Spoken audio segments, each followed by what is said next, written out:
ಸ್ನೇಹಿತರೆ, ಕೊಳ್ಳೇಗಾಲದಲ್ಲಿ ನೀವು ಎಷ್ಟೋ ಸ್ಥಳಕ್ಕೆ ಹೋಗಿರ್ಬೋದು.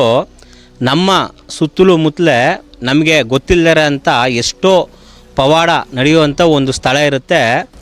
ಆ ಸ್ಥಳ ಯಾವುದು ಅಂತಂದರೆ, ನಾವು ಕುರುಬನಕಟ್ಟೆಗೆ ಬಂದಿರ್ತೀವಿ, ಅರೇಪಾಳ್ಯ ಮಾದೇಶ್ವರನ ದೇವಸ್ಥಾನಕ್ಕೆ ಬಂದಿರ್ತೀವಿ ಮತ್ತು ಸಿದ್ದೇಶ್ವರನ ದೇವಸ್ಥಾನಕ್ಕೆ ಬಂದಿರ್ತೀವಿ.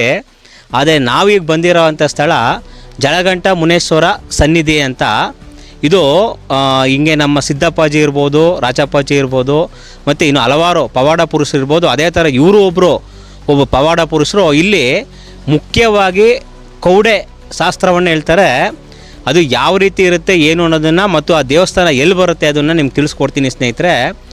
ಈ ಜಾಗದಲ್ಲಿ ಒಂದೊಂದು ಜಾಗನೂ ತುಂಬ ಅದ್ಭುತವಾಗಿದೆ ಮತ್ತು ಸ್ವಯಂಭೂ ಲಿಂಗು ಇಲ್ಲಿ ನೋಡ್ಬೋದು ನೀವು. ಈ ಜಾಗ ನೋಡಿ, ಸ್ವಯಂಭೂ ಲಿಂಗು ಇದೊಂದಿದೆ ಮತ್ತು ಒಳಗಡೆ ಒಂದಿದೆ ಮತ್ತು ಒಂದು ಹೆಣ್ಣು ದೇವರು ಕಾಣಿಕೆಯನ್ನು ಕಟ್ಟಿದ್ರೆ ಎಷ್ಟು ರೀತಿ ನಮಗೆ ಆರೋಗ್ಯ ಸಮಸ್ಯೆ ಇರ್ಬೋದು ಮತ್ತು ಇನ್ನೂ ಹಲವಾರು ಸಮಸ್ಯೆಗಳಿಗೆ ಇಲ್ಲೊಂದು ಪದ್ಧತಿ ಇದೆ.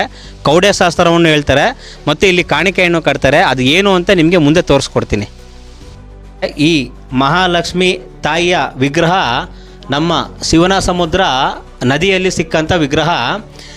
ಇಲ್ಲಿ ವಿಶೇಷತೆ ಏನು ಅಂತಂದರೆ, ಈ ವಿಗ್ರಹ ಅಲ್ಲಿಂದ ನಾವು ಇಲ್ಲಿರೋಂಥ ಗುರುಗಳು ತಂದು ಇಲ್ಲಿ ಸ್ಥಾಪನೆ ಮಾಡಬೇಕಾದ್ರೆ ಕಿರುಬೆರಳು ಇರೋದಿಲ್ಲ. ಆದರೆ ಈಗ ನೋಡ್ಬೋದು ಈ ಜಾಗದಲ್ಲಿ ಕಿರುಬೆರಳು ಅದಾಗದೆ ಬೆಳೆದಿರೋ ಅಂಥದ್ದು ನೀವು ನೋಡ್ಬೋದು. ಇಲ್ಲಿ ಅಂಥ ಪವಾಡವುಳ್ಳ ಅಂಥ ಒಂದು ಮಹಾಲಕ್ಷ್ಮಿ ತಾಯಿ ಇದು.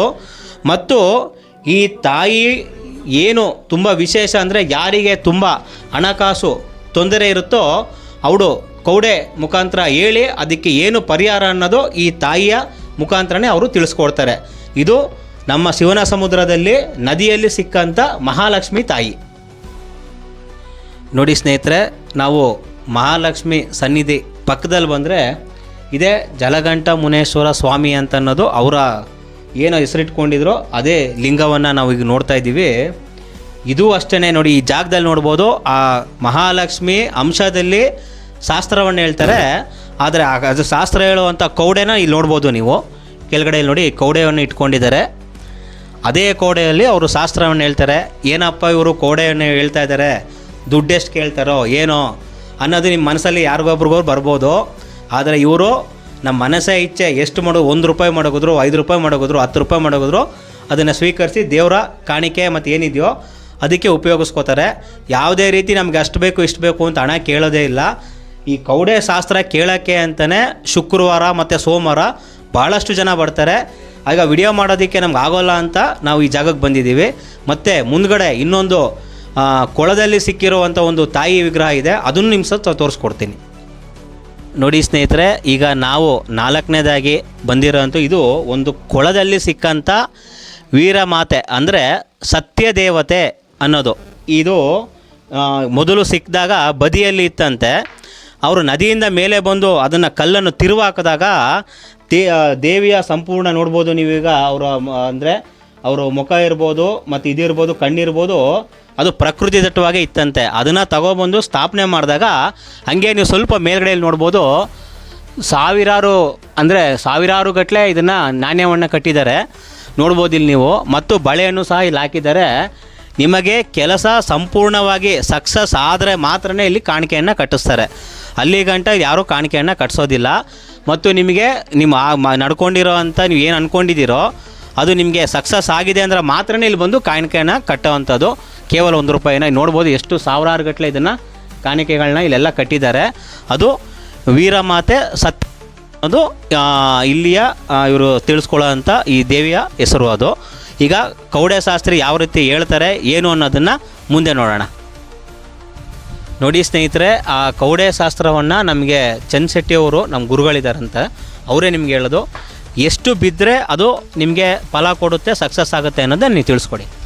ಗುರುಗಳ ನಿಮ್ಮ ಮಾತುದಲ್ಲಿ ನಂಬಿಕೆ ಬಂದು 5, 3, 6 ಬಂದರೆ ಪಾಸು, ಯಾವ್ದಾದ್ರು ಪಾಸ್ ಆಯ್ತೆ, ಇಲ್ಲ ಅಂದರೆ ಇಲ್ಲ.